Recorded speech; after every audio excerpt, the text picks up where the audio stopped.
The new leadership design in Albert Lea. Tonight at 6, meet the new top officials for the city's emergency response units. Plus, signed into law, the Independence Day bill signing at the White House and reaction to it. But first, happy birthday, America. How people here at home are celebrating the country's 249th year. Your 6 o'clock news on this Friday starts right now. Live from your local news leader, this is KTTC News. During this dinner hour, here's a live look tonight on Highway 52, and it looks like a lot of people have already made it to their holiday destinations. Traffic, not too much of it out there right now, as people are already planning for those fireworks celebrations going on this Independence Day. Happy 4th of July, everyone. Thank you so much for being with us. Caitlin has this holiday off. Meteorologist Sarah Gannon is with us in studio tonight to talk about that forecast. Earlier we were talking, there was a threat for some possible severe weather, but not so much now. Right, we were looking at that chance for some thunderstorms, and we were talking about that earlier in the week. The good thing is that forecast has changed, and we are looking at quiet skies all night long. So if you're looking to watch some fireworks here later on tonight, conditions will be warm and muggy, but on the dry side. Live look outside from your Lewis Tornado Live at Camera Network. A lot of boats have been out and about on the water there. Lake Pepin in Lake City this afternoon and into this evening, but it is a hot one. Look at our temperatures and dew points in the area. Those temperatures in white you can see into the mid 80s, even nearing 90 degrees in the Winona area. Austin was up at that 90-degree mark at one point in time here today, and those heat index values, those heat indices have been sitting in the 90s for many of us. So it certainly has been a hot day. A dry day, so a lot of events and activities able to go on as planned, and the fireworks will be able to go on as planned here tonight. Clear skies overhead. We're watching some thunderstorm activity into the Dakotas at this point in time. We'll be watching for our own rain and thunderstorm threat heading into tomorrow.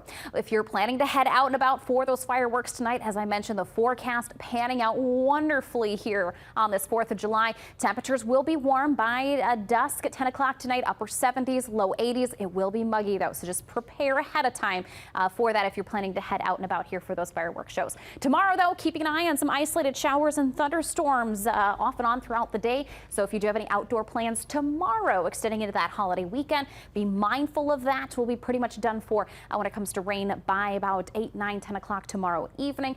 Dry, low humidity, and seasonal temps in those upper 70s, low 80s by Sunday. So Sunday looking to be fantastic. Tomorrow, not a washout, but just be mindful of those thunderstorm chances here tomorrow. All right, Sarah, we appreciate it. We'll see you again soon. Thanks so much. We want to give you a live look here tonight at this hour. This is the scene in Austin. Freedom Festival going on in Austin, taking place as the image there would tell you, Bancho Community Park. That's in the southwest part of the city. Some of the activities there include pony rides, food trucks, and if you're thirsty for an adult beverage, there are a couple of beer gardens to partake in as well. Fireworks in Austin will begin at 10 p.m.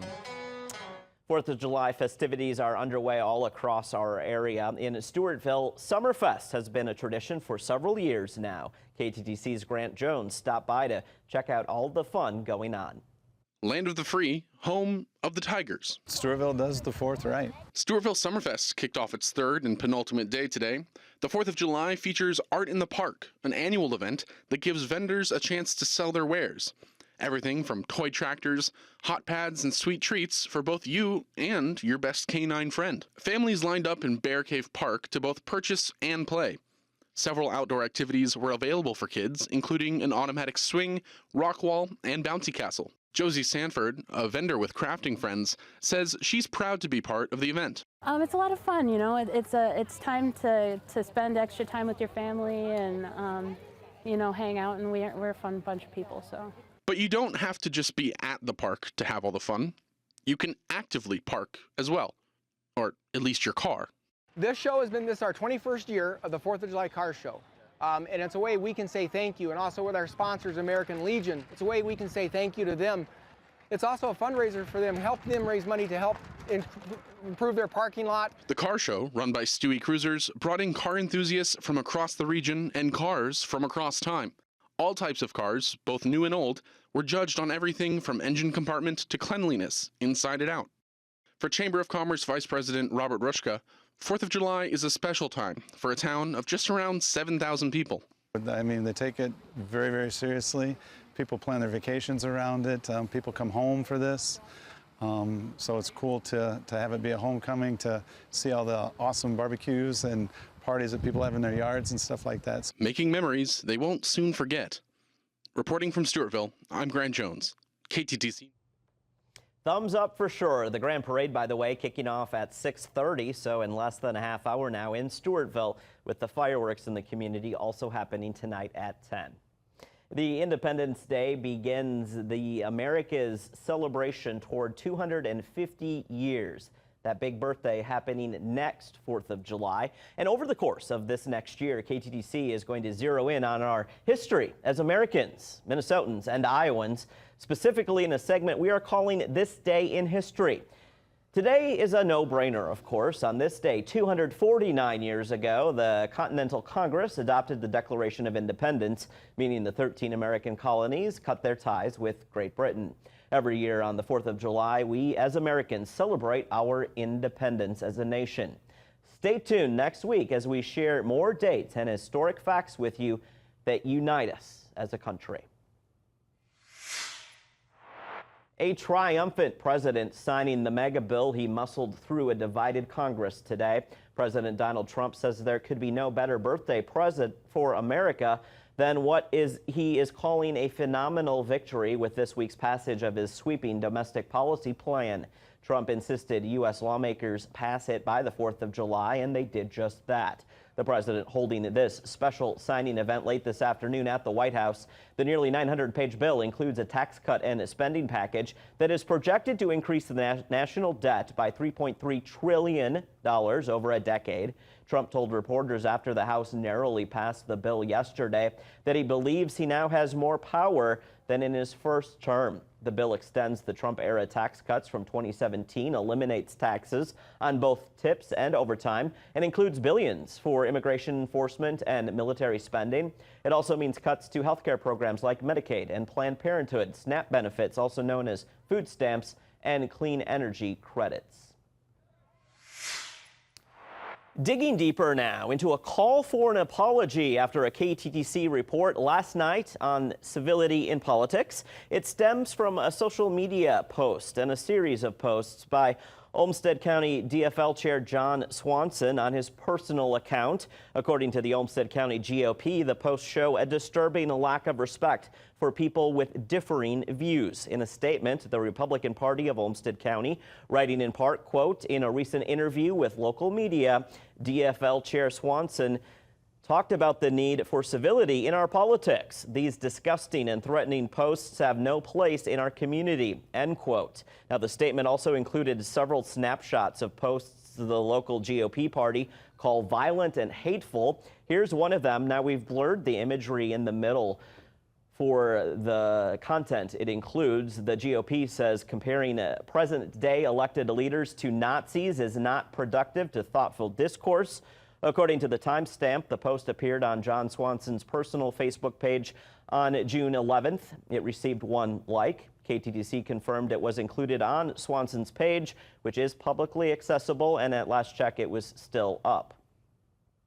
As we said, this all coming on the heels of a special KTTC Digging Deeper report on the current state of civility in politics, prompted by last month's Minnesota lawmaker shootings. I sat down with DFL Chair Swanson and Aaron Eberhardt, chair of the Olmsted County GOP. Both agreed the June 14th politically motivated shootings, according to investigators, were a wake-up call of sorts to how we, as a society, respond to disagreement. You can watch that full report on KTTC.com. I reached out to Swanson about the call for an apology and the removal of his posts from his personal page. He told me he has no comment at this time. The structure of Albert Lea Public Safety is looking a bit different this summer, but the goal to protect the community remains the same. KTTC's Caitlin Alexander speaks one-on-one with each of the 2 new chiefs. You're trying to figure out what's new, what's changing. An opportunity to become chief. Already a few signs of the new changes in Albert Lea at the top of the fire and police departments. New police chief Darren Hansen and new fire chief Jeff Laskowski taking over their new roles earlier this week. This follows the retirement of Albert Lea Public Safety Director J.D. Carlson, who had held that title since 2018. The city deciding it was time to restructure, eliminating the director position and promoting chiefs within their own departments. It's having that direct voice for what it is that we're working with and those types of pieces. Laskowski began his firefighting career in Grand Forks, North Dakota, where he worked for 13 years, coming to Albert Lea as deputy chief for the last 10.5 years. As far as his goals for the department? We have a lot of them. Our big one right now is getting our Help Connect, our community risk reduction program going.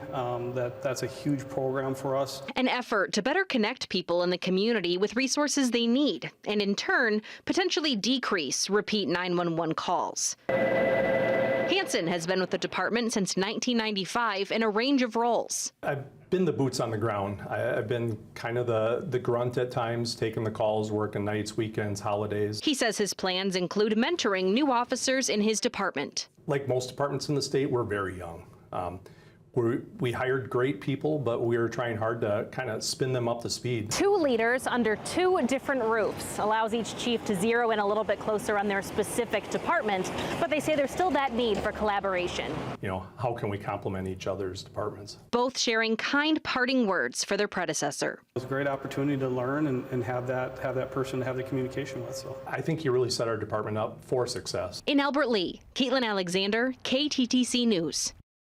With those promotions, 2 others are also rising up in the department. Lieutenant Darren Palmer is now Deputy Police Chief, and Captain Bart Bervin stepped into the role of Deputy Fire Chief.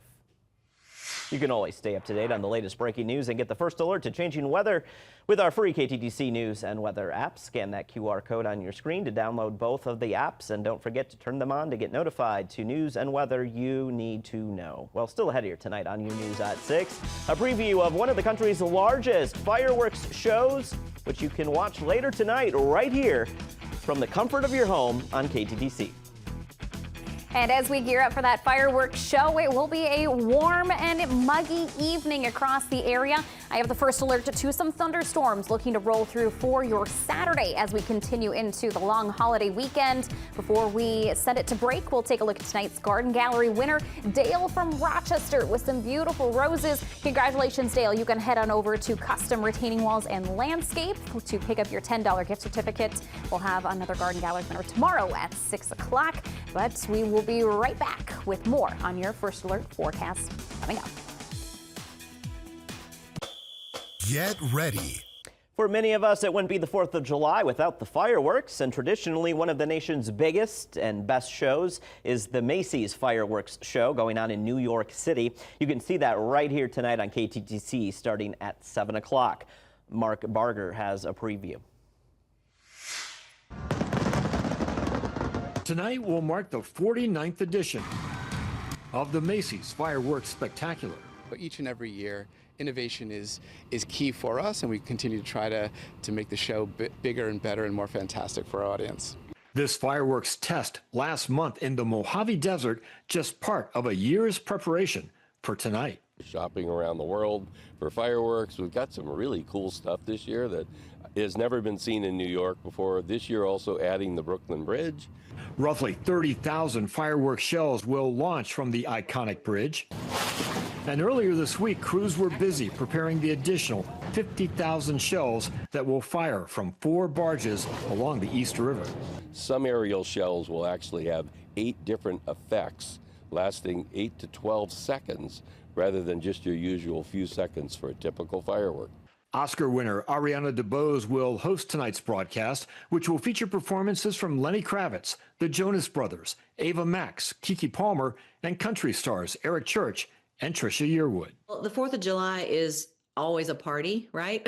And so you know you're going to have a great crowd. So I think that's the thing I look the most forward to. Yearwood's also releasing her new album, The Mirror, later this month, and she has special childhood memories of the nation's bicentennial 4th of July in 1976. They had a reception at the bank where my dad worked, and my sister and I remember us dressed in red, white, and blue and being in the lobby serving punch and cheese straws to everybody that came in. But Yearwood sticks to singing tonight.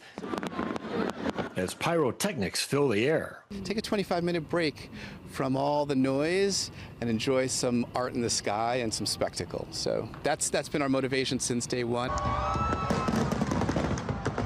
An enduring effort to celebrate the nation's independence. Mark Barker, NBC News. And we are told they will be using 12 different computers and 8 miles of wires to synchronize the fireworks with the music. They'll also be shooting some horizontal fireworks over the water this year. The Macy's 4th of July show starts at 7 o'clock our time, live from New York, right here on KTTC. Here's your first alert weather with meteorologist Sarah Gannon. It certainly has been a hot and muggy 4th of July today. Enjoying that sunshine and those dry skies, though. So a lot of those 4th of July festivities were able to happen today. No problem. So that's the good news. Live look outside from your Louis Donato Live camera as we look at these hot and humid conditions. Right now we're looking at temperatures in the area mid to upper 80s, still about 90 degrees right now in the Winona area. And that high humidity, of course, with dew points sitting into the mid to upper 60s and about 70 right now in Austin. So those heat indices now pretty much into the upper 80s and 90s for us here in southeast Minnesota, northeast Iowa. At least there's a breeze to keep things circulated. And fortunately, we've been enjoying those dry and sunny conditions throughout today. Look at your future track radar. Not much happening. We'll be watching for a few clouds to filter in from the west here as we move into the next few hours, but should not hinder any of those 4th of July fireworks shows later on tonight. We will be keeping an eye on some thunderstorm activity to our west and to our northwest, watching a cold front as well as this drops to the south heading into tomorrow. That will help spark some shower and thunderstorm chances locally for us throughout your Saturday. The good news is not a complete washout, but certainly will be some wet weather throughout the day and some pockets of dry conditions. So if you do have some outdoor plans tomorrow, just keep an eye on the forecast. You may need to adjust those plans to be a little bit more indoor at times. Heading into the rest of tonight, we'll be looking at some quiet skies. It will be muggy, though, for that fireworks show, so just plan accordingly. The weekend, looking to see those thunderstorm chances for tomorrow, and then looking at dry, less humid conditions for Sunday. Next week, continuing on with those seasonal summer-like temps in the lower 80s. Let's time things out here for the rest of tonight with Future Track. The evening hours looking dry, quiet. So again, those fireworks shows happening A-OK. Everything should be going smoothly there. After midnight, we'll be watching some showers and thunderstorms building in from the west. We'll look to see a lot of that activity arriving on our doorstep, western edge, northwestern edge by about 7, 8 o'clock. More of that activity filtering into the Rochester area closer to about 9, 10 o'clock in the morning and pushing south as the midday continues. We should manage a couple hours of some dry conditions during the afternoon before a second wave of activity builds in from the west by about mid to late afternoon. So we'll be looking at that to move through, getting closer to the Rochester, Albert Lee, Red Wing area closer to about 5, 6 o'clock in the evening and beginning to fizzle out a little bit south of the Rochester area. So rain activity should be pretty much done for by about 8, 9, 10 o'clock in the evening, depending on your location. So the good news is then, as I mentioned, heading into Sunday, low humidity and dry and sunny. We will, though, have to keep an eye out on tomorrow's storms, especially later in the day. Chance for maybe a couple strong, maybe a stray chance there of some severe activity. We are looking at a level 1 out of a level 5 severe threat for Saturday. Wind is that big concern in addition to that heavy rainfall. Looking at that fireworks forecast for the Rochester area here tonight. If you have any plans, barbecues this evening, conditions dry, hot and humid. We'll be looking at those clear skies, a few clouds passing in and out throughout the evening hours. So by the time we have the fireworks show, Rochester area happening at Soldiers Field about 10 o'clock, looking at mostly clear skies, humid conditions, temperatures in the upper 70s to low 80s, breezy winds. So at least we have a little bit of air circulation here for the area, but we stay muggy into Saturday where we watch that chance for those isolated showers and thunderstorms throughout the day there. Sunday, low humidity, temperatures seasonal there into the 80s, and we get some sunny skies. So some things looking pretty nice, especially for this Sunday on the second half here of the weekend. Look at your 7-day forecast for the Rochester area, keeping an eye on a couple additional thunderstorm chances heading into next week, but the temperatures fairly seasonal there into the lower 80s. And for folks going out to watch the fireworks in person, at least they don't have to layer up. It's not going to be chilly tonight, right? You don't have to bring all the layers with you. Yeah, I think the good thing is that there isn't any rain tonight because I know that can hinder a lot of those fireworks shows. So the good news is things should go off without a hitch tonight. All right, maybe without a bang. I guess so. Isn't that a good word to use on the 4th of July? All right, we'll be right back with sports. Cardinals baseball. Catch the action live on